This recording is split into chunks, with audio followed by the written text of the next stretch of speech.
नमस्कार दोस्तों, स्वागत है आपका स्टडी फॉर सिविल सर्विसेज में। और इस वीडियो में हम देखेंगे करंट अफेयर 2017 मई के महीने की 1 मई से लेकर 7 मई तक की 2017 तक की जितनी भी करंट अफेयर्स है उसकी पूरी समरी मैंने इसमें आपको दे दी है। और ये सभी एग्जाम जैसे कि state PCS plus SBI PO plus CLAT और आने वाले जितने भी एग्जाम्स हैं एसएससी सीजीएल सभी के लिए इंपॉर्टेंट हो सकती है। इसमें देखिए पूरा टॉप ये जो जितने भी करंट अफेयर्स हैं उनको एमसीक्यू फॉर्म में है, प्लस उसमें आपको लास्ट में कॉन्सेप्ट भी दिया जाएगा। पहले वाले पेज में एमसीक्यू रखा है कि आप लोग प्रैक्टिस भी कर लीजिए, और सेकंड वाले पेज में उसका पूरा कॉन्सेप्ट बताया, तो आप प्रैक्टिस भी कर सकते हैं इसके साथ। चलिए स्टार्ट करते हैं। इसमें पहला है कि कौन सा सिटी अभी अगर जो स्वच्छ भारत जो सर्वेक्षण आया था 2017 का उसके हिसाब से कौन सा सिटी सबसे ज़्यादा क्लीन है, तो सबसे ज़्यादा जो क्लीनेस्ट सिटी में से कौन सा होगा, इंदौर होगा। इंदौर सबसे ज़्यादा क्लीन है और गोंडा सबसे खराब है। देखिए टॉप 10 सिटीज़ की लिस्ट दी हुई है। ये इंदौर नंबर 1 पे, भोपाल, फिर ये विशाखापत्तनम, फिर सूरत, फिर मैसूर, तिरुचिरापल्ली, नई दिल्ली, नवी मुंबई, वडोदरा और चंडीगढ़। स्वच्छ सर्वेक्षण कराया कितनी सिटीज़ में गया था, 434 सिटीज़ में हुआ था ये, और 37 लाख लोगों ने इसमें पार्टिसिपेट किया था। जो क्राइटेरिया इसका था, कई सारे ये जो क्राइटेरिया था और वेटेज दिया गया था, इसमें 3 मेजर जो कंपोनेंट थे इसके सैनिटेशन से रिलेटेड। पहला है सॉलिड वेस्ट मैनेजमेंट, इसमें डोर टू डोर कलेक्शन देखा जाएगा, प्रोसेसिंग डिस्पोजल कैसी हो रही है, plus open defecation free status कैसा है। पहला सिटीजन फीडबैक का 30% वेटेज था, इंडिपेंडेंट ऑब्जर्वेशन का 25% था। ठीक है, इस सर्वे को कैरी किसने किया था, किसने करवाया था सर्वे, क्वालिटी काउंसिल ऑफ इंडिया ने करवाया था। 421 इसके एसेसर थे, 17,500 लोकेशन पे हुआ था, 434 सिटी और टाउन पे हुआ था। ये देखिए लिस्ट में दिया हुआ है, ये मैंने उसकी साइट से लिया हुआ है। तो 434वीं नंबर पे है गोंडा, उत्तर प्रदेश का सबसे खराब परफॉर्मेंस इसी का रहा है। 433वें पे है भुसावल, महाराष्ट्र का। 3 ये कंपोनेंट दिए हुए हैं, municipal self declaration, on site observation और सिटीजन फीडबैक। और सबसे बड़ी बात की ये किसने कराया था, देखिए राइट साइड में लिखा हुआ है मिनिस्ट्री ऑफ अर्बन डेवलपमेंट। तो ये मैंने सभी कुछ जो परीक्षा से रिलेटेड इंपॉर्टेंट इन्फॉर्मेशन है वो दी। स्वच्छ भारत सर्वेक्षण किसने कराया था, किस मिनिस्ट्री ने, मिनिस्ट्री ऑफ अर्बन डेवलपमेंट। कोई भी क्वेश्चन आ जाए अब आप कर लीजिएगा। दूसरा है कि वर्ल्ड का हाईएस्ट रेलवे ब्रिज कहाँ किस स्टेट में आने वाला है इंडिया में। हाईएस्ट मतलब सबसे ज़्यादा हाइट पे, अभी तक चाइना में था, अब वो इंडिया में बनने वाला है। और किस स्टेट में बनेगा, जम्मू कश्मीर में। जम्मू कश्मीर में बनने वाला है। देखिए पूरी इन्फॉर्मेशन मैंने लिख दी यहाँ पे। जम्मू कश्मीर में बनेगा वर्ल्ड का हाईएस्ट ब्रिज, चेनाब नदी के ऊपर बनेगा। और ये 359 किलोमीटर नहीं, ये 359 मीटर है, 359 मीटर के ऊपर बनेगा ये। तो ये रिवर ब्रिज से 359 मीटर के ऊपर बनेगा। और ये कितना लंबा होगा, 1.315 किलोमीटर यानी कि 1315 मीटर का होगा।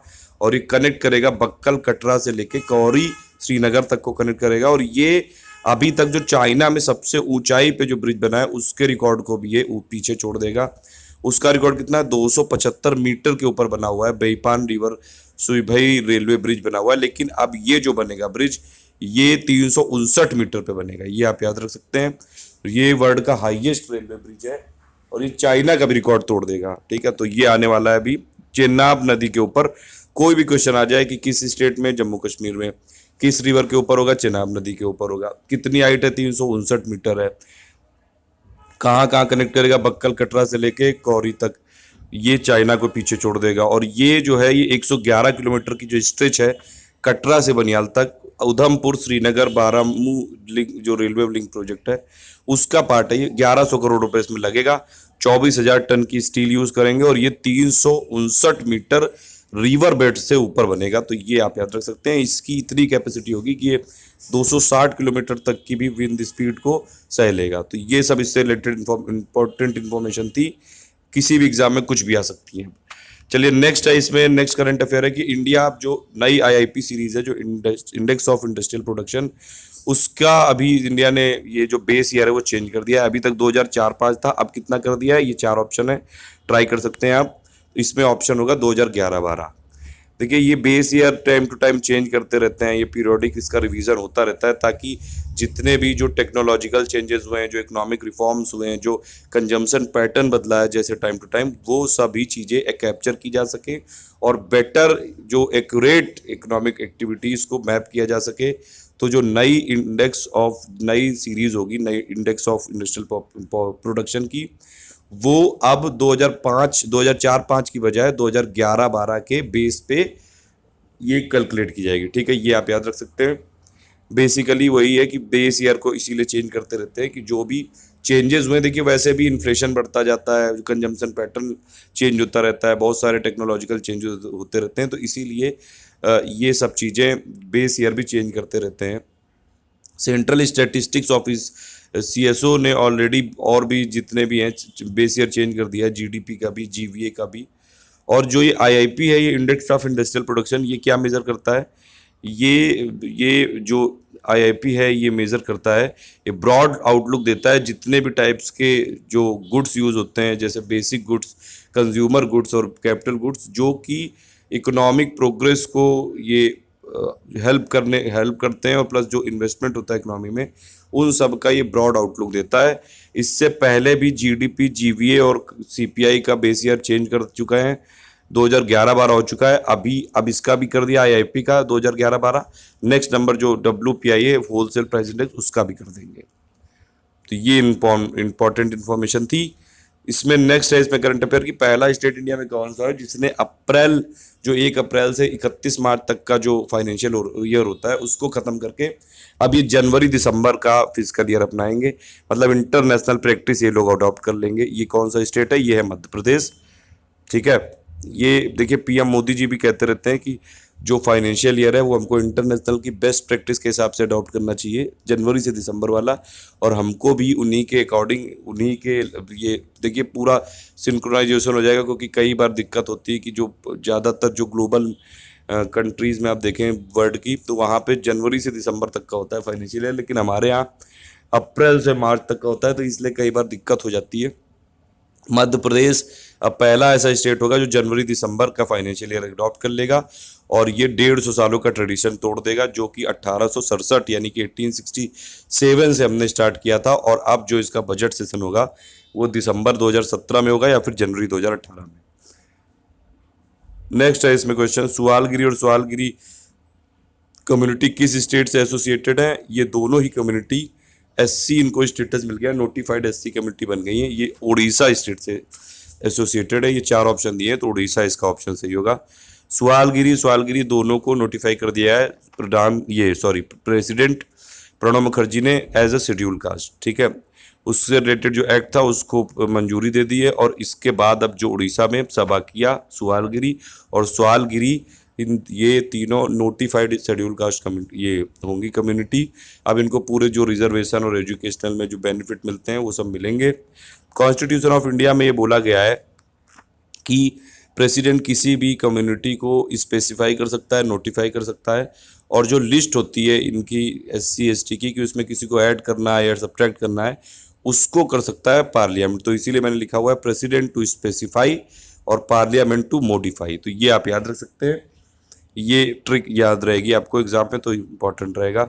नेक्स्ट क्वेश्चन है इसमें, पहला देखिए यूनाइटेड नेशन ने वर्ल्ड का पहला टूना डे मनाने का निर्णय लिया। टूना काफ़ी ज़्यादा पॉपुलर फिश है पूरी दुनिया भर की, काफ़ी ज़्यादा खाई जाती है, काफ़ी ज़्यादा पसंद की जाती है, तो इसीलिए इसको कंजर्व करने के लिए ये 2016 में जनरल असेंबली में रिजोल्यूशन हुआ था, और इसीलिए फिर पहला वर्ल्ड टूना डे मनाया गया। कब? 2 मई 2017 को।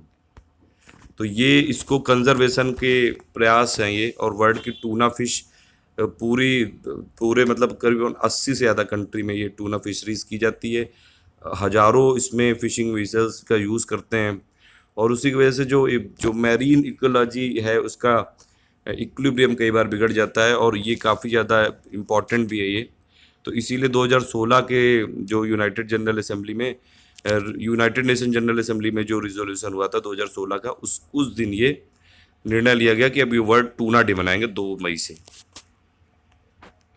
नेक्स्ट क्वेश्चन है इसमें कि कौन सी मिनिस्ट्री, इसमें से 4 मिनिस्ट्री की लिस्ट दी हुई है, इनमें इन्होंने कौन सी मिनिस्ट्री ने विद्या वीरता अभियान को स्टार्ट किया है, ताकि जो भी पोर्ट्रेट्स होंगे, मतलब फोटो होंगी परमवीर चक्र के, जो लोग परमवीर चक्र ये जिनको मिला है, जिन भी हमारे सैनिकों को, उनकी पोर्ट्रे को, उनकी फ़ोटो को एक वॉल ऑफ हीरोज़ बनाया जाएगा, ये यूनिवर्सिटीज़ में लगाया जाएगा, ताकि नेशनलिज्म की, देशभक्ति की भावना विकसित हो सके जो हमारे युवा लोग हैं।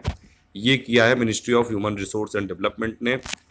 ये देखिए, ये जो आइडिया दिया था कि जो शहीद लोग हुए हैं वो उनकी यूनिवर्सिटीज़ में फ़ोटो लगाई जाए, ये दिया था एक पिछले साल ये काफ़ी ज़्यादा जैसे चर्चा में था कि जेएनयू में वो जो कुछ चवन्नी छाप लोगों ने नारे लगा दिए थे कि भारत तेरी टुकड़े, ये बर्बादी के टुकड़े होंगे, ये सब चीज़ें।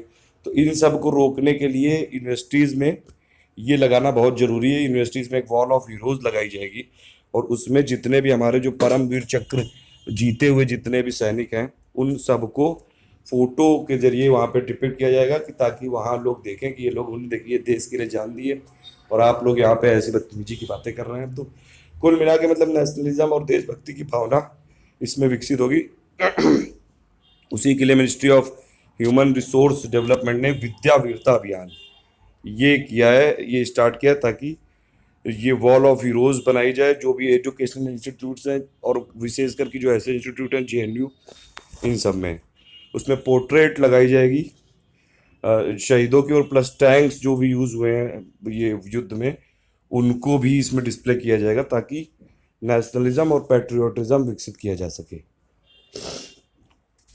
उसके बाद नेक्स्ट क्वेश्चन है इसमें, 2017 का सुल्तान अजलान शाह कप किसने जीता? ये जीता है ग्रेट ब्रिटेन ने इस बार। तो ये आप याद रख सकते हैं, नंबर 1 पे ग्रेट ब्रिटेन रहा है इस बार, ब्रिटेन ने जीता है। ये एनुअल जो ये इंटरनेशनल हॉकी का एक टूर्नामेंट होता है, मलेशिया में होता है ये। और वैसे तो देखें इसमें तो 1983 से चालू हुआ था ये बाइनियल, यानी कि 2-2 साल के लिए चालू हुआ था, लेकिन फिर ये इतना ज़्यादा पॉपुलर हो गया कि इसको 1998 से एनुअल कर दिया गया। और इसको नेम, मतलब इसका नाम जो रखा गया है वो मलेशिया के ही 9th किंग थे, और वो बहुत ही ज़्यादा हॉकी के फैन थे, इसीलिए उन्हीं के नाम पे रख दिया गया। 26वां एडिशन हुआ है इसका। और देखिए ये पूरी डिटेल दी हुई है। 2016 में ऑस्ट्रेलिया जीता था, विनर था, गोल्ड मेडल ऑस्ट्रेलिया को मिला था, और इंडिया नंबर 2 पे था, यानी कि ब्रॉन्ज, सॉरी ये सिल्वर था उसके पास। इस बार 2017 में ग्रेट ब्रिटेन जीता है और सेकंड नंबर पे है ऑस्ट्रेलिया, इंडिया है थर्ड नंबर पे 2017 में। तो 2017 में इंडिया को मिला है ब्रॉन्ज मेडल, ये आप याद रख लीजिए। नेक्स्ट क्वेश्चन है कि किस कंट्री ने 50वीं जो एनुअल मीटिंग हुई है एशियन डेवलपमेंट बैंक की बोर्ड ऑफ गवर्नर्स की, उसको होस्ट किया है? ये किया है किसने? जापान ने किया है। अब इसमें जापान ने किया है 50वीं annual meet Asian Development Bank की, जो कि 4 से लेकर 7 मई तक हुई थी योकोहामा टोक्यो में। और इस मीटिंग की थीम क्या थी? Building together the prosperity of Asia. तो ये थीम जरूर याद रखिएगा। एशियन डेवलपमेंट बैंक की बोर्ड ऑफ गवर्नर्स की मीटिंग में जापान में हुई थी, 50वां एडिशन था, और थीम क्या थी? Building together the prosperity of Asia. Next है इसमें, इंडिया का पहला private sector small arms manufacturing plant ये कहाँ पे, किस स्टेट में आने वाला है? 4 स्टेट के नाम दिए, ये आने वाला है मध्य प्रदेश में। देखिए इंडिया में वैसे भी इंडिया की सरकार ये हमेशा कोशिश रहती है कि जो भी डिफेंस मैन्युफैक्चरिंग है उसको किसी तरह इंडिजिनाइज्ड किया जा सके, उसी से रिलेटेड है ये। इंडिया ने इजराइल के साथ एक जॉइंट वेंचर किया है, और ये आएगा प्लांट कहाँ पे? मालनपुर मध्य प्रदेश में आएगा। स्मॉल आर्म्स मतलब जो ये जैसे कि राइफल्स हो गई, ये सब चीज़ें इसमें बनाई जाएंगी। पर्पस इसका ये कि ये वर्ल्ड क्लास वेपन दिए जा सकें जो हमारी आर्म फोर्सेस हैं, जो हमारे लिए दिन रात लड़ती हैं, कि उनको और ज़्यादा इक्विप्ड किया जा सके। और इंडिया का जो डिफेंस का इंडिजिनेशन प्रोग्राम है उसको ज़्यादा पुश मिल सके। तो ये मालनपुर मध्य प्रदेश में एक प्लांट लगाएगा इंडिया इजराइल के साथ, जेवी किया। और सबसे बड़ी बात जो ये है, ये 100% इसमें ट्रांसफर ऑफ टेक्नोलॉजी होगी। तो ये सबसे बड़ी बात है। इजराइल के साथ हमारे डिफेंस रिलेशन काफ़ी अच्छे हैं। डिफेंस रिलेशन अगर आप देखें तो कुछ कंट्रीज हैं जैसे कि जो हमारे डिफेंस के लिए काफ़ी इंपॉर्टेंट है, एक रशिया है, एक यूएस है, एक इजराइल है, ये तीनों बहुत ही ज़्यादा इंपॉर्टेंट हैं। अभी कुछ कुछ फ्रांस भी बन रहा है, जैसे उसने जो 36 ये दिए राफेल की जो डील हुई है, तो इसलिए फ्रांस भी बन रहा है। लेकिन ये तीनों कंट्री काफ़ी इंपॉर्टेंट है। और ये इजराइल और हमारे रिलेशन भी इसलिए अच्छे हैं क्योंकि इजराइल ट्रांसफ़र ऑफ टेक्नोलॉजी को भी करने में राजी हो जाता है। तो ये अब इंडिया का स्मॉल आर्म्स मैन्युफैक्चरिंग प्लांट आएगा मालनपुर मध्य प्रदेश में। इसमें आप कोई भी क्वेश्चन आए आप कर सकते हैं। नेक्स्ट क्वेश्चन है इसमें कि कौन सा इंडिया का स्टेट ऐसा पहला स्टेट बन गया जो कि ऑटोमेटेड वेदर स्टेशन यूज़ करेगा फार्मर्स के लिए। मतलब जो भी उनको इन्फॉर्मेशन देनी है, जो भी कि रेन का कितना है, विंड स्पीड, ये सब चीज़ें ये पूरा इन्फॉर्मेशन कलेक्ट करके दे देगा। ऑटोमेटेड वेदर स्टेशन 2000 से ज़्यादा लगाएगा, वो है महाराष्ट्र। 4 स्टेट के नाम दिए थे।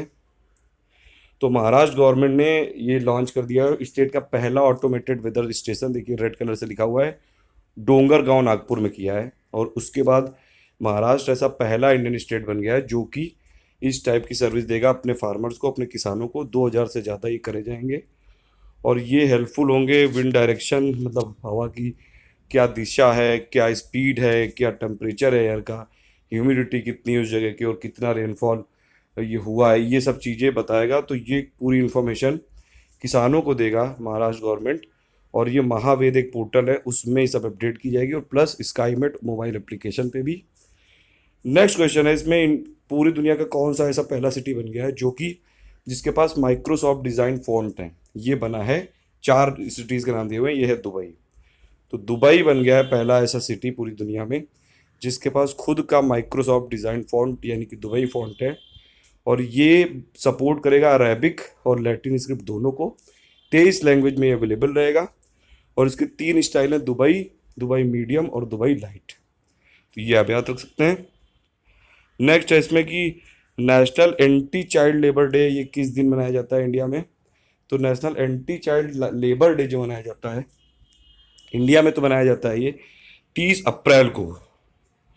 देखिए लिखा हुआ है ये 30 अप्रैल को national anti child labour day मनाया जाता है। लेकिन अगर पूरी दुनिया भर में देखेंगे तो इंटरनेशनल लेबर ऑर्गेनाइजेशन मनाता है इसको world day against child labour. ये कब मनाता है? 12 जून को। तो इंटरनेशनल अलग है, नेशनल अलग है। तो ये आप याद रख सकते हैं। इसमें यही है कि अवेयरनेस फैलाई जाती है और एक्टिविज्म किया जाता है कि चाइल्ड लेबर को रोको आप। तो ये उन्हीं से रिलेटेड जो भी प्रयास होते हैं, जैसे इंडिया में भी कॉन्स्टिट्यूशन में भी लिखा हुआ है कि 14 साल से कम जो भी ये लेबर ये सब नहीं कर सकते हैं जाटस इंडस्ट्रीज़ में ये सब। तो ये सब चीज़ें हैं इसमें, यही इसीलिए national anti child labour day मनाते हैं इंडिया में 30 अप्रैल को। 30 अप्रैल को इंडिया में, 12 जून को ILO यानी कि इंटरनेशनल लेबर ऑर्गेनाइजेशन। नेक्स्ट है इसमें इंडिया का पहला ये डिजिटाइज्ड पंचायत किस स्टेट में आने वाला है। India's first ever digitised panchayat ward has come up in which of the following states. 4 option दिए हुए हैं, गुजरात, राजस्थान, असम, केरला। इसमें तो आप समझ ही गए होंगे क्योंकि सबसे जो पहला इंडिया का डिजिटल स्टेट ही है केरला, उसी में ही आना चाहिए। तो थोड़ा सा इसमें लॉजिक भी लग सकता है। केरला में आया है इंडिया का पहला डिजिटाइज्ड पंचायत वार्ड और ये अय्यमनम ग्राम पंचायत है, वार्ड नंबर 15। और इसी के लिए इसकी वेबसाइट भी देखिए लॉन्च की गई है। उसमें इंफॉर्मेशन भी होगी जो भी ब्लड डोनर्स होंगे और प्लस इसमें जो भी टेलीफोन डायरेक्टरी है उनकी भी इंफॉर्मेशन होगी जो भी वार्ड में लोग रहते हैं। तो India's first ever digitised panchayat ward came in Kerala. Next है इसमें कि किस कंट्री ने होस्ट किया है वर्ल्ड प्रेस फ्रीडम डे की मेन इवेंट को, और प्लस जो यूनेस्को और ये Guillermo Cano World press Freedom Prize ceremony को भी होस्ट किया है। 4 कंट्रीज का नाम दिया है। तो इंडोनेशिया ने होस्ट किया था वर्ल्ड प्रेस फ्रीडम डे को। वर्ल्ड प्रेस फ्रीडम डे मनाया जाता है 3 मई को मनाया जाता है हर बार। और देखिए 2017 की थीम भी लिखी हुई है, ये रेड कलर से लिखी हुई है, आप इसको पढ़ सकते हैं। ये याद करना तो थोड़ा मुश्किल है लेकिन एक बार देख लेंगे तो आप, अगर ऑप्शन आएंगे तो कम से कम याद आ जाएगा थोड़ा सा। 2017 की जो वर्ल्ड प्रेस डे था उसकी थीम थी कितनी, वो थी critical minds for critical times, media's role in advancing peaceful just and inclusive societies.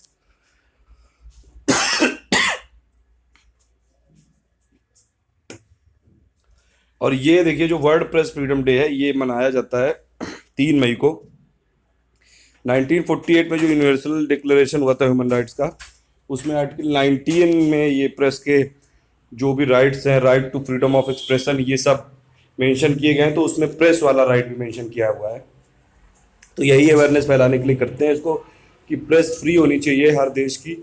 और इम्पॉर्टेंट बहुत ही ज़्यादा है, ये दुनिया भर के लिए इम्पॉर्टेंट है कि प्रेस फ्री रहे पूरे दुनिया भर में जितनी भी गवर्नमेंट्स है उनके यहाँ की, ताकि जो मीडिया है जो भी घटित हो रहा है उसके देश में, तो वो देखिए प्रेस फ्री रहेगी तो वो लोगों के लिए भी अच्छा रहेगा क्योंकि वो पूरी इन्फॉर्मेशन प्रोवाइड कर पाएगी। वरना अगर मीडिया ही बिकाऊ हो जाएगी और ये सब इतना ज़्यादा कंट्रोल करेंगे सरकार, तो फिर पूरी इन्फॉर्मेशन जो ग्राउंड लेवल की है वो लोगों तक नहीं पहुँच पाएगी। तो ये सब चीज़ें आर्टिकल 19 में मेंशन है कि right to freedom of expression है। और इसीलिए इस दिन दाविद ईसाक को, जो कि इरिट्रियन स्वीडिश जर्नलिस्ट है और जो अभी तक जेल में बंद है, इनका पता नहीं चल पाया, उनको दिया गया है 2017 का यूनेस्को ये वर्ल्ड प्रेस फ्रीडम प्राइज दिया गया है तो 3 मई को, उनकी बेटी ने जाके गारंट किया था ये। तो ये सब चीज़ें ये इंडोनेशिया में हुई थी वर्ल्ड प्रेस फ्रीडम डे की इवेंट। और मेन इवेंट क्या है इसकी, critical mind for critical times media's role in advancing peace just and inclusive societies. 3 मई को मनाते हैं हर बार। फिर नेक्स्ट है इसमें कि किस सिटी ने India integrated transport and logistics summit host किया है, मतलब कहाँ पे हुआ है ये। India integrated transport and logistics summit 2017 हुआ है कहाँ पे, दिल्ली में, नई दिल्ली में हुआ है ये। और इसको कराया है ministry of road transport highways, road ministry ने कराया है मतलब, और प्लस NHAI ने कराया है मिलके, CII और फिक्की के साथ कराया है विज्ञान भवन नई दिल्ली में। ऑब्जेक्टिव इसका यही था कि एक कुल मिला के जो इंडिया में फोकस किया जा रहा है कि जो मल्टी मोडल इंफ्रास्ट्रक्चर को डेवलप किया जा सके, तो उसके जितने भी स्टेक होल्डर्स हैं उन सभी में एक कंस्ट्रक्टिव डायलॉग हो सके, सभी में आपस में बातचीत हो सके। जितने भी स्टेक होल्डर्स हैं, यहाँ आजकल टर्म होता है स्टेक होल्डर, शेयर होल्डर नहीं होता है। स्टेक मतलब जिसका कोई भी, अगर मान लीजिए कोई भी जैसे रोड है तो वहाँ पे लोग भी जाते हैं, जो व्हीकल मैन्युफैक्चर है उसका भी स्टेक है क्योंकि उसकी व्हीकल भी गुजर रही है, किसी का एक्सीडेंट हो गया उसका भी स्टेक है, जो आसपास लोग रहते हैं उनको उनका भी स्टेक है क्योंकि उनसे जो रोड में जितना भी धुआं हुआ निकल रहा है गाड़ियों से, उनसे वो लोग को पॉल्यूशन आ रहा है। तो जितने भी स्टेक होल्डर्स हैं उनके बीच में कॉन्स्ट्रक्टिव डायलॉग किया जाएगा। ये मल्टी मॉडल का मतलब हो गया कि जितने भी मोड्स है, रोड है और ये पोर्ट कनेक्टिविटी है, इंटीग्रेटेड चेक पोस्ट और मल्टी मॉडल लॉजिस्टिक पार्क, इन सब पे फोकस किया जाएगा। 34 इन्वेस्टमेंट किए गए हैं करीब 2 लाख करोड़ के इसमें। तो ये हुआ कहा था दिल्ली में, ये जरूर याद रखिएगा दिल्ली में हुआ था ये। इसमें नेक्स्ट क्वेश्चन है कि अगला जो गुडविल एम्बेसडर है UNHCR के लिए वो किस कंट्री से है। ये है सीरिया से और इनका नाम है युसरा मार्दीनी। तो ये सीरियन वुमेन है और इन्होंने ये हेल्प भी की थी, मदद की थी। एक बोट फंस गई थी जिसमें कई सारे रिफ्यूजी थे, उनको बचाने में मदद की थी और इसीलिए इनको बनाया गया goodwill ambassador for United Nations high commissioner for refugees, यानी कि UNHCR। और ये सीरियन रिफ्यूजी हैं और ओलंपिक एथलीट भी हैं और इनको असाइलम मिला हुआ है जर्मनी में। नेक्स्ट इसमें करंट अफेयर है कि देखिए इंडिया ने अभी 35 करोड़ रुपए किस कंट्री को दिए हैं मुक्ति योद्धा स्कॉलरशिप स्कीम के अंतर्गत, वो दिए हैं बांग्लादेश को। तो ये आप याद रख सकते हैं, मुक्ति योद्धा स्कीम को 2006 में स्टार्ट किया था और ये 1971 के जो फ्रीडम फाइटर्स थे उनके जो डिसेंडेंट्स थे उनके लिए स्टार्ट किया गया था। इंडिया इस बार 35 करोड़ रुपए देगा और ये देगा, ये जो नई मुक्ति योद्धा स्कॉलरशिप स्कीम है 5 साल के लिए देगा ये। और इसमें इनको ये भी दिया जाएगा कि ये लोगों को मल्टीपल एंट्री इंडिया वीज़ा भी दिया जाएगा अगले 5 सालों के लिए और इसमें 100 जो लोग होंगे उनको फ्री मेडिकल ट्रीटमेंट भी दिया जाएगा। तो मुक्ति योद्धा जो स्कॉलरशिप स्कीम है इंडिया और बांग्लादेश के लिए।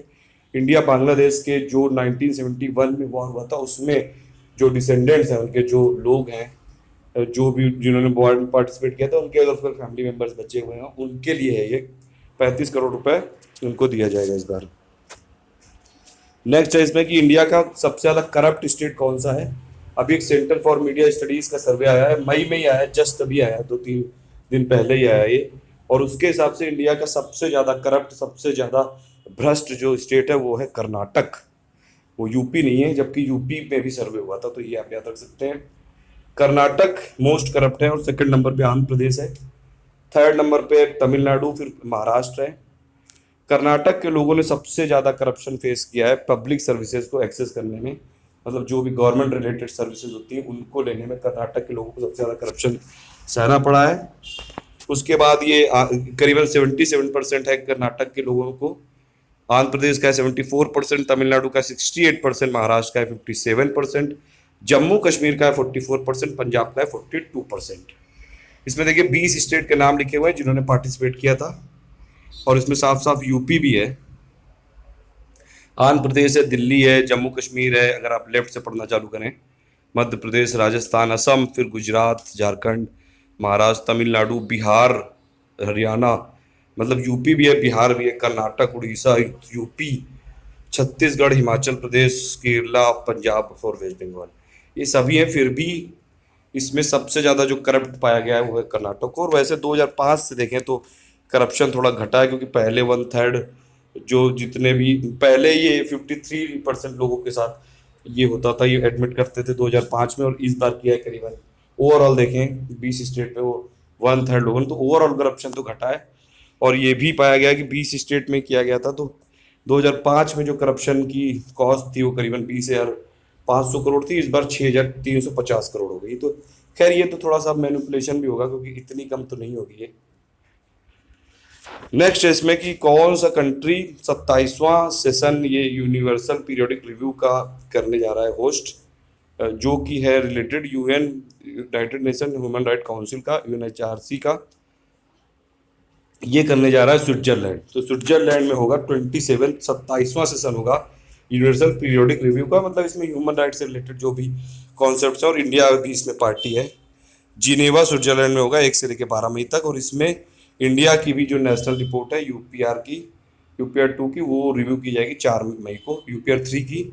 और इसमें attorney general of India Mukul Rohatgi जो इंडियन डेलीगेशन है उसको लीड करेंगे इंडियाज नेशनल रिपोर्ट को देने के लिए। और नेशनल रिपोर्ट में वो सब चीज़ें कवर की जाएंगी जो कि इंडिया ने एक्सेप्ट किए कि वो ह्यूमन राइट्स के जो ये मतलब कंजर्व करने में, ह्यूमन राइट्स को बचाने में जो जो इंडिया करेगा, तो ये सब चीज़ें आएंगी इसमें। तो ये 27वां जो सेशन होगा United nation human right council का, ये होगा कहाँ पे, जिनेवा स्विट्जरलैंड में। और इसको इंडिया से कौन लीड करेगा, इंडिया से इंडियन डेलीगेशन को लीड करेगा attorney general of India Mukul Rohatgi. Next है इसमें एक्सप्रेस वाईफाई, ये किसका इनिशिएटिव है, ये एक्सप्रेस वाईफाई इनिशिएटिव है फेसबुक का। पहले फेसबुक लाया था फ्री बेसिक्स, लेकिन उसमें फिर नेट न्यूट्रलिटी को वो वायलेट कर रहा था, इसलिए फिर वो बंद हो गया। तो अब ये लाया है फेसबुक नया एक्सप्रेस वाईफाई। इसमें ये फ्री वाला कुछ नहीं कर रहे हैं, ये पेड होगा। इसमें लिखा हुआ है साफ साफ कि सोशल नेटवर्किंग जो जायंट है एफबी ने लाया है एक्सप्रेस वाईफाई, और ये ऑफर करेगा इंटरनेट फैसिलिटी। इसमें देखिए पब्लिक हॉट स्पॉट बना दिए जाएंगे, और उससे जो रूरल एरियाज़ के जो बहुत ही डिस्टेंट वाले एरियाज़ हैं उनके लोगों को इंटरनेट मिल सकेगा, लेकिन उन्हें पैसा देना पड़ेगा। इस बार साफ इन्होंने बोला ये पेड मॉडल पे काम करेगा, और एक्सेस किसी भी पर्टिकुलर वेबसाइट को रिस्ट्रिक्टेड नहीं रहेगा। जैसे पहले जो फ्री बेसिक्स में बोल रहे थे कि एक पूल बना लेंगे और उसी में जो वेबसाइट होंगी वही वेबसाइट फ्री में करी जा सकती है, लेकिन इसमें ऐसा नहीं होगा। इस पर कोई वेबसाइट कर सकते हैं, लेकिन ये पेड मॉडल होगा। और इसीलिए फेसबुक ने पार्टनरशिप भी की है भारतीय एयरटेल के साथ, और ये ऑलरेडी 4 स्टेट में काम भी कर रहा है। 700 हॉट स्पॉट लगा दिए गए हैं उत्तराखंड, गुजरात, राजस्थान, मेघालय में। और ये पूरी दुनिया में भी इसमें अगर आप देखें 4 कंट्रीज में काम कर रहा है ये express wifi, Kenya, Tanzania, Nigeria और इंडोनेशिया में। इसके लिए जो इंटरनेट सर्विस प्रोवाइडर हैं वो अपना जिस हिसाब से कॉस्ट डिसाइड करेंगे उनके ऊपर ये रहेगा। और इसीलिए कई सारे इंटरनेट सर्विस प्रोवाइडर्स भी हैं, जैसे एयर जल्दी है उत्तराखंड में, LMES है राजस्थान में, तिकोना है गुजरात में। तो ये सब चीज़ें हैं इसमें। नेक्स्ट है इसमें बनगना पल्ली मैंगोज, मतलब बनगना पल्ली जो आम होते हैं वो बहुत ही ज़्यादा पॉपुलर होते हैं, उनको अभी रिसेंटली GI टैग मिला है। ये किस स्टेट से हैं, ये हैं आंध्र प्रदेश से। तो ये आप याद रख सकते हैं, ये जो बनगना पल्ली है ये आंध्र प्रदेश से हैं, और अब आंध्र प्रदेश के पास इनके रजिस्ट्रेशन मिल गया है। और अब कोई भी और प्रोड्यूसर इनके नाम को नहीं ले सकता है, क्योंकि GI टैग है। मतलब ये ऑथेंटिकेट कर दिया है कि सदियों से उसी जगह आंध्र प्रदेश में ही ये बनगनापल्ली आम का ये सब वहाँ पे उगाया जा रहा है, वहीं से ये ज़्यादा फेमस हुआ है। तो इसीलिए अब इनको मिल गया है GI स्टेटस। ये GI रजिस्ट्री चेन्नई से मिल गया है। और ये बनगनापल्ली जो आम है ये 100 साल से भी ज़्यादा से इस स्टेट में उगाए जा रहे हैं, और इनको बोलते हैं बेनेशन और बनेशन और बेनिशान और चपटाई और सफ़ेदा, ये सब बोलते हैं बनगनापल्ली मैंगोज को। ये आंध्र प्रदेश से रिलेटेड है, ये याद रखिएगा। उसके बाद अगर आप देखें कि कई सारे जो ये इंटरनेशनल संस्थाएं, उन्होंने ये इंडिया की GDP फोरकास्ट करनी चालू कर दी 2017-18 के लिए। तो ये UN की रिपोर्ट के हिसाब से जो जिसका नाम है economic and social survey of Asia and Pacific 2017, उसके हिसाब से इंडिया की GDP कितनी है, वो है 7.1%। इनके हिसाब से जो 2017-18 में इंडिया ग्रो करेगा 7.1% करेगा, और ये 7.5% हो जाएगी 2018 में।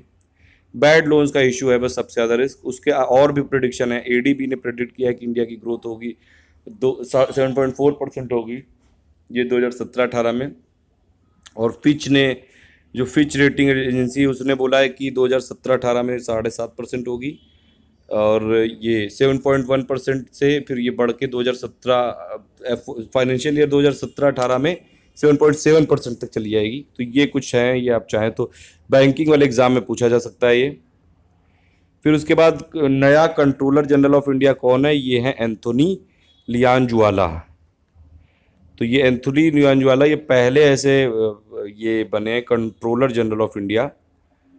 कंट्रोलर जनरल ऑफ इंडिया ये नॉर्थ ईस्ट रीजन से है ये। और ये जो कंट्रोलर जनरल ऑफ इंडिया ये एपेक्स अथॉरिटी है, मतलब टॉप की अथॉरिटी है, जो कि ये इसमें प्रेसिडेंट को पावर दिया गया है 150 अंडर आर्टिकल 150 के तहत। ये प्रेसिडेंट कि ये किस फॉर्म में अकाउंट को रखना है इंडिया के, वो तय करता है प्रेसिडेंट ऑफ इंडिया। और किसकी एडवाइस पे करता है, सीएजी की एडवाइस पे, मतलब कि controller and auditor general of India. तो उन्हीं के लिए बनाया गया है इनको, एंथोनी लियानजुआला को। नेक्स्ट क्वेश्चन है कि ऐसा कौन सा स्टेट है जिसने कि ऐसा कौन सा इंडियन है पहला जिसने कि एशियन स्क्वैश टाइटल अभी अभी जस्ट ये पहला इंडियन बन गया है जो कि एशियन स्क्वैश टाइटल जिसने अभी जीता है, first Indian to clean the Asian squash title. 4 option दिए हैं और इसमें जो करेक्ट आंसर होगा है ज्योत्सना चिनप्पा ने अपने ही साथी को दीपिका पल्लिकल कार्तिक को हराते हुए ये जीता है ये। और ये बन गई है इंडिया की सबसे पहली इंडियन स्क्वैश प्लेयर जिन्होंने एशियन स्क्वैश चैंपियनशिप टाइटल जीता है, तो ये आप याद रख सकते हैं।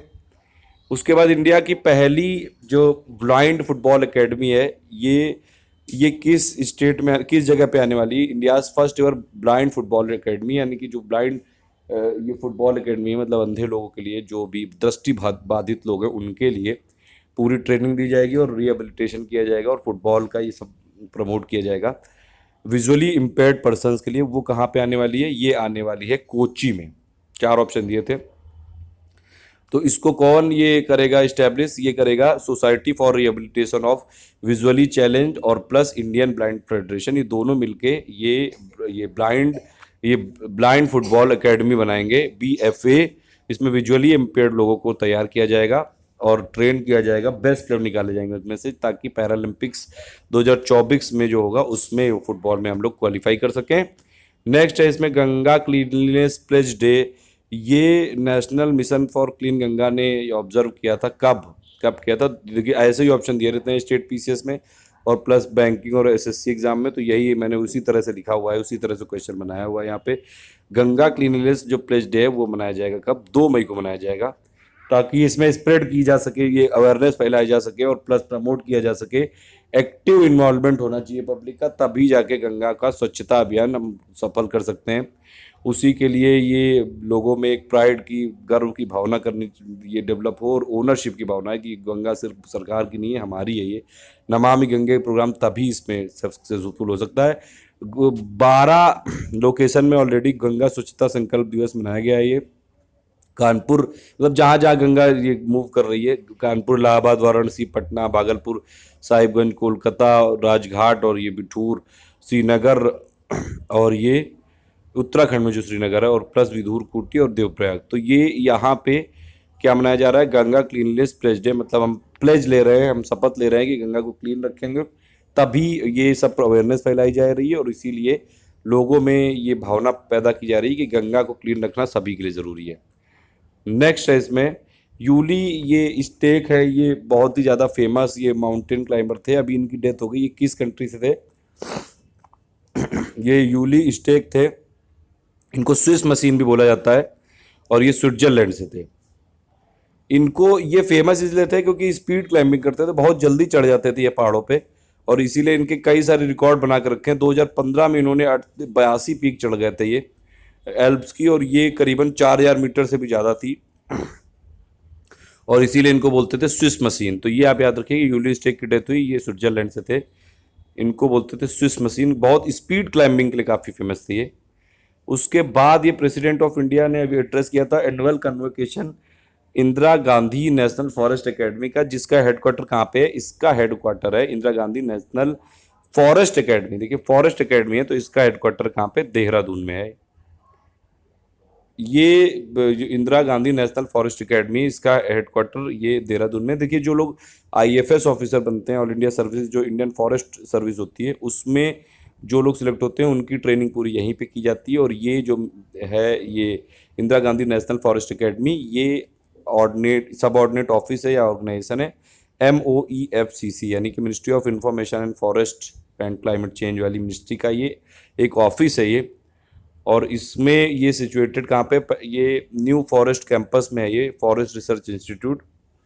और ये फंक्शनिंग करता है, अभी मैंने बताया जो आईएफएस ऑफिसर्स होते हैं उनका स्टाफ कॉलेज है ये। नेक्स्ट है इसमें Indian council of social science research, ये इस्टेब्लिश किया था 1969 में, गवर्नमेंट ऑफ इंडिया ने किया था। इसका हेडक्वार्टर कहाँ पे है? इसका हेडक्वार्टर है दिल्ली में, तो ये आप याद रख सकते हैं। और इसका ये न्यूज़ में इसलिए था क्योंकि ब्रज बिहारी कुमार को अभी नया चेयरमैन बनाया गया Indian council of social science research में। और ये ऑटोनॉमस बॉडी है, 1969 में इसकी स्थापना की गई थी, 1969 में। और ये ब्रिक्स नेशन में अगर देखें आप तो इंडिया सबसे कम इसमें फंड सोशल साइंस के रिसर्च में करता है, और उसमें जितने भी करता है वो ज़्यादातर इसी ICSSR को जाती है, ये आप याद रख सकते हैं। और ये ministry of human resource and development के अंदर है। नेक्स्ट है इसमें साकिब मजीद ने अभी 2016 का Wisden Melbourne cricket council cricket photograph of the year वाला अवार्ड जीत लिया है। वो किसी स्टेट से हैं? ये है जम्मू कश्मीर से, श्रीनगर से हैं ये। तो मजीद बन गए हैं, शेख मजीद, क्या नाम है इनका, शेख मजीद, साकिब मजीद, ये पहले कश्मीरी बन गए हैं और दूसरे एशियन बन गए हैं अतुल कांबले के बाद, जिनको ये प्रेस्टिजियस अवार्ड मिला है। देखिए जो मेलबर्न क्रिकेट ये कमेटी है, ये मेलबर्न क्रिकेट काउंसिल है, ये हर साल पब्लिश करती है जो भी बेस्ट स्पोर्ट पिक्चर होती हैं पूरी दुनिया भर में से, उसमें इनको मिला है साकिब मजीद को। पहले कश्मीरी हैं और दूसरे एशियन है अतुल कांबले के बाद। नेक्स्ट है UN टेक्नोलॉजी इनोवेशन लैब, ये कहाँ पे स्थापित की जा रही है? ये नया रायपुर में की जा रही है, छत्तीसगढ़ में। और इसी के लिए ट्राईपर्टाइट मतलब त्रिस्तरीय ये समझौता हुआ है, MOU हुआ है IIIT के बीच में, नया रायपुर के बीच में, और जो टेली कम्युनिकेशन और IT डिवीजन है यूनाइटेड नेशन के लिए। बेसिकली ये छत्तीसगढ़ में डिजिटल इंडिया को प्रमोट करने के लिए प्लस स्मार्ट जो विलेज है उनको प्रमोट करने के लिए। तो इसीलिए UN टेक्नोलॉजी इनोवेशन लैब स्थापित की जा रही है नया रायपुर में, ये आप याद रखिएगा। विकास कृष्ण यादव किस स्पोर्ट से एसोसिएटेड हैं? देखिए बॉक्सर हैं ये अभी चर्चा में इसलिए आ गया था कि उन्होंने वॉकआउट कर दिया था, सेमीफाइनल पहुंच गए तो फिर उन्होंने वॉकआउट कर दिया, ये आए नहीं, और इसीलिए जो इनका अपोनेंट था उसको डायरेक्टली फाइनल में भेज दिया गया, तो इनको ब्रॉन्ज मेडल मिला था। अब क्यों नहीं आया तो ये नहीं पता चल रहा है, पेपर में भी यही सब लिखा हुआ है। तो ये वॉकओवर दे दिया था इसीलिए काफ़ी चर्चा में थे। ये मिडिल वेट ये बॉक्सर है ये आप याद रख सकते हैं इसमें। और उसके बाद है फिर ये, अब ये कुछ लेस इंपॉर्टेंट न्यूज़ है, ये लास्ट की 4-5, तो ये आप ऐसे ही देख लीजिए, इसमें कोई MCQ नहीं बनाया, मैंने डायरेक्ट ये लिख दिया है कि ओलंपिक ये जो एडोल्फ कीफर थे इनकी डेथ हुई। ये oldest living Olympic swim champion थे, ये अमेरिका के oldest living Olympic gold medallist थे किसी भी स्पोर्ट में। तो एडोल्फ कीफर ये स्विमर थे, ये आप याद रख सकते हैं, इनकी डेथ हुई है। उसके बाद इंटरनेशनल नो डाइट डे मनाते हैं 6 मई को, और ये एनुअल सेलिब्रेशन होता है बॉडी एक्सेप्टेंस का, फैट एक्सेप्टेंस का, मतलब जैसे भी हो आप।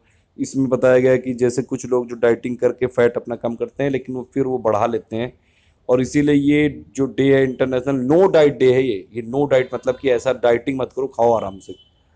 तो उसी को ये हेल्दी लाइफ स्टाइल को प्रमोट करने के लिए ये सब करते हैं। और जो डाइटिंग से बहुत ही ज़्यादा डेंजर्स भी होते हैं, कई लोग बहुत एक्सट्रीम लेवल पर डाइटिंग करते हैं। और इसका सिंबल देखिए लाइट ब्लू रिबन है, और जो कि राइट साइड में बना हुआ है यही इसका सिंबल है, एकदम राइट में देखिए ये नीला कलर का दिख रहा है, यही इसका लाइट ब्लू रिबन इसका सिंबल है इंटरनेशनल नो डाइट डे का। वर्ल्ड अस्थमा डे ये 2 मई को मनाते हैं। 2017 की थीम थी बेटर एयर बेटर ब्रीदिंग, और ये एनुअल इवेंट होती है जो कि ग्लोबल इनिशिएटिव फॉर अस्थमा ने बनाई है। और ये इसीलिए कि अस्थमा को क्या क्या प्रिकॉशन लिए जाएं, कैसे इसको प्रिवेंट किया जाए। और ये एनुअल बेसिस पे ट्यूसडे में होती है मई मंथ के। करीबन 300 मिलियन लोग इससे अभी भी सफ़र कर रहे हैं, 30 करोड़ लोग करीबन ये अभी भी सफ़र कर रहे हैं किसी न किसी फॉर्म में। नेक्स्ट है इसमें इंटरनेशनल फायर फाइटर डे, ये मनाते हैं 4 मई को। ये जितने भी हमारे फायर फाइटर्स हैं उनके समर्पित है ये मनाया जाता है क्योंकि 4 जून 1999 को 5 फायर फाइटर की डेथ हो गई थी, एक ट्रेजिक इंसिडेंट हुआ था ऑस्ट्रेलिया में, तो इसीलिए मनाते हैं। फिर 4 मई को मनाते हैं हर साल इंटरनेशनल फायर फाइटर डे। ये बैंक एग्ज़ाम और SSC एग्ज़ाम के लिए काफ़ी इंपॉर्टेंट है। फिर जस्टिस लीला सेठ अभी उनकी डेथ हो गई, ये पहली वुमेन चीफ जस्टिस थी हिमाचल प्रदेश हाई कोर्ट की, और उसके अलावा भी इनके पास बहुत सारे रिकॉर्ड हैं। ये पहली ऐसी वुमेन थी जिन्होंने लंदन बार एग्जाम को टॉप किया था, और ये पहली वुमेन जज थी दिल्ली हाई कोर्ट की, ये आप याद रख सकते हैं। और ये जस्टिस वर्मा की 3 मेंबर की भी, ये 3 मेंबर की जो कमेटी थी उसमें भी थी ये, जिन्होंने ये जो वुमेन के खिलाफ जैसे जो निर्भया गैंग रेप हुआ था उसके खिलाफ जो ये क्रिमिनल लॉ में जो अमेंडमेंट सजेस्ट किए थे, ये सब चीज़ें हुई थी। और ये उस मेंबर की भी कमेटी थी, जस्टिस वर्मा कमेटी। और ये लॉ कमीशन की भी मेंबर रही 2000 तक। और ये जस्टिस सेठ, ये जो एक ऑथर है विक्रम सेठ, उसकी मदर थी ये। तो ये आप याद रख सकते हैं, जस्टिस लीला सेठ ये पहली वुमेन चीफ जस्टिस थी हिमाचल प्रदेश हाई कोर्ट की, और पहली वुमेन जज हैं थी ये दिल्ली हाई कोर्ट की। तो ये आप याद रख सकते हैं, ये काफ़ी इंपॉर्टेंट है। कैप्टन चंद्ररूप की डेथ हो गई, वो रेसलिंग कोच थे, द्रोणाचार्य अवार्ड जीते हुए थे, और ये थे हरियाणा से, ये आप याद रख सकते हैं। पहली वुमेन प्रेसिडेंट जो सीआईआई की बनाया गया, उनका नाम है शोभना कमीनेनी। तो ये हैं शोभना कमीनेनी, इनको ये पहली वुमेन प्रेसिडेंट है सीआईआई की, ये आप याद रख सकते हैं। सीआईआई एक non government, non profit, not for profit और ये इंडस्ट्रियल ये और इंडस्ट्री मैनेज ऑर्गेनाइजेशन है। उसके बाद नया जो चेयरमैन बनाया गया टी बोर्ड ऑफ इंडिया का, वो है प्रभात कुमार बेजबरुआ। देखिए, टी से रिलेटेड जो टॉप के लोग हैं वो हैं बेजबरुआ, और कॉफ़ी से रिलेटेड मैंने देखा ये लिस्ट थी एमएस बोजे गौड़ा। तो एमएस बोजे गौड़ा को बनाया गया नया chairman coffee board of India का, और ये बेजबरुआ को बनाया गया chairman tea board of India का। और बेजबरुआ ये ऑलरेडी चेयरमैन थे T research association and owner थे ये बोकाला टी कंपनी के। तो ये दोनों नाम याद रखिएगा, जो लोग एसबीआई पीओ और ये सब एग्जाम देने आ रहे हैं, ये एसएससी सीजीएल बैंकिंग वाले। 2017 का जो हीरो ऑफ लीग अवार्ड किसको मिला है, बंगाल के ये स्कीपर, बंगाल के कैप्टन है, ये बंगाल एफसी के ये कैप्टन है सुनील छेत्री को मिला है, जिन्होंने 7 गोल दागे थे 10वें एडिशन में हीरो 1 लीग फुटबॉल टूर्नामेंट का। तो ये इन्होंने सबसे ज़्यादा ये जो फेमस अवार्ड है 2017 hero of the league award मिला है किसको, सुनील छेत्री को। उसके बाद 2017 का ITTF challenge Seamaster Chile open men's single ये किसको मिला है, सौम्यजीत घोष को मिला है। ये इंडियन टेबल टेनिस के ये प्लेयर हैं, वेस्ट बंगाल से हैं, इन्होंने जीता है 2017 का ये आईटीटीएफ चैलेंज सी मास्टर ये Chile open men's single tournament. और ये ऐसे तीसरे इंडियन बन गए जिन्होंने आईटीटीएफ इवेंट जीता है। इनसे पहले घोष और अमलराज भी जीत चुके हैं मेंस डबल्स टाइटल भी। तो इन्होंने टेबल टेनिस के हैं। ये सौम्यजीत घोष, ये भी पूछा जा सकता है किस फील्ड से रिलेटेड है, किस स्पोर्ट से, टेबल टेनिस से हैं ये, और वेस्ट बंगाल से। 2017 का अगर आप देखें नेक्स्ट क्वेश्चन, ये जो है ये 2017 का वर्ल्ड स्नूकर चैंपियनशिप भी किसने जीता है, मार्क एंथनी सेल्बी ने, जो कि एक इंग्लिश प्रोफेशनल स्नूकर है, ये आप याद रख लीजिए। आईएनएसए यंग साइंटिस्ट अवार्ड 2017 किसको मिला है, संजय प्रतिहार को, डॉक्टर संजय प्रतिहार को। इन्होंने ये एग्रीकल्चर में काफ़ी ज़्यादा कंट्रीब्यूशन दिया है अपना। तेजपुर यूनिवर्सिटी से इनको मिला है क्या मिला है, ये Indian national science academy medal, young scientist award for the year 2017 के लिए। और ये साइंस से रिलेटेड, जो साइंस और टेक्नोलॉजी से रिलेटेड ये अवार्ड दिया जाता है, और ताकि ज़्यादा से ज़्यादा साइंटिस्ट को प्रमोट किया जा सके, रिसर्च को ज़्यादा डेवलप किया जा सके, साइंस पे ज़्यादा फोकस लाया जा सके। फिर बार्सिलोना ये ओपन टेनिस टूर्नामेंट में राफेल नडाल जीते हैं, जो कि एक स्पेनिश प्लेयर हैं, स्पेन के हैं ये राफेल नडाल, ये जरूर याद रखिएगा। उसके बाद ये Order of Diplomatic Service Merit Sungnye, ये मेडल जो रिपब्लिक ऑफ कोरिया की तरफ से दिया जाता है, राजू कौल को दिया गया है। और ये इनको मिला है Order of Diplomatic Service Merit Sungnye medal ये दिया है। और कोरिया में जो कोरिया का as a honorary consul general ये थे कोलकाता में, उसी के लिए दिया गया है। और ये दिया किसने, देखिए साउथ कोरिया में तो इम्पीचमेंट हो चुका है पार्क गुइन ही का, तो अब वहाँ पे एक्टिंग प्रेसिडेंट हैं, प्राइम मिनिस्टर हैं वांग को एन, उन्होंने दिया था ये। तो ये आप याद रख सकते हैं, राजू कौल नाम है इनका। 2017 का अवैयार जो अवार्ड है वो मिला है पद्मा वेंकट रमन को, जो कि former president of India R Venkataraman की डॉटर हैं, और इनको तमिलनाडु गवर्नमेंट ने दिया है 2017 अवैयार अवार्ड। और ये वुमेन वेलफेयर से रिलेटेड जो भी इनके काम है उसको एक रिकॉग्नाइज करते हुए दिया है ये। तो ये पूरा खत्म हुआ मई का, इस पूरा करंट अफेयर था 1 से लेकर 7 तक का। इससे पहले भी मैंने एक वीडियो बनाया था कल लाइव, लेकिन उसमें शायद आवाज़ का कुछ इशू था, साउंड का प्रॉब्लम था। साउंड बहुत ज़रूरी है करंट अफेयर्स के लिए, तो इसलिए मैंने पूरा वीडियो फिर से बनाया है, आप इसको देख लीजिएगा। और ज़्यादा से ज़्यादा लाइक और शेयर करिएगा, ताकि ये मुझे पता चल सके। मैं हर वीक में बनाया करूँगा ऐसा। और ये जितनी भी वीक में जो टॉप करंट अफेयर्स हैं, जो एमसीक्यूज़ हैं, जो कि स्टेट पीसीएस के लिए, एसबीआई एग्जाम के लिए, बैंक पीओ के लिए, एसएससी सीजीएल के सभी के लिए ज़रूरी है, ये सभी लाएंगे उसमें। और प्लस उसमें कॉन्सेप्चुअल चीज़ें भी बताऊंगा, जैसे मैंने बताया कि स्वच्छ सर्वेक्षण जो हुआ है मिनिस्ट्री ऑफ अर्बन डेवलपमेंट में हुआ है, और भी कई सारी चीज़ें जो कि यूपीएससी के लिए भी इंपॉर्टेंट हो सकती हैं। Thank you for listening. Please ज़्यादा से ज़्यादा लाइक करिएगा और ज़्यादा शेयर करिएगा, और अगर आपको हमारे चैनल की डेली अपडेट चाहिए तो सब्सक्राइब कर लीजिए इसको, और सब्सक्राइब के बगल में एक बेल बनी हुई है उसको टैप कर लीजिए। Thank you for listening.